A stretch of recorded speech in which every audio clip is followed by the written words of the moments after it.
জীবন জাগার গল্প ৫১। গল্পের নাম হলো জান্নাতের মাটি। ইয়েমেনের রাজধানী সানআ শহরতলির একটি প্রাথমিক বিদ্যালয়।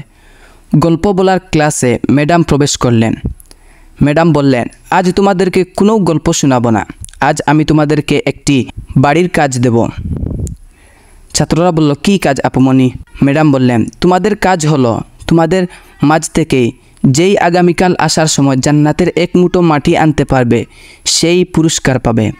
পরদিন ক্লাসে কেউ মসজিদের মাটি এনে জমা দিল, কেউ বড় বুজুর্গের কবর থেকে মাটি এনে জমা দিল, কেউ কেউ তো মক্কা শরীফের মাটি এনেছে বলেও দাবি করলো।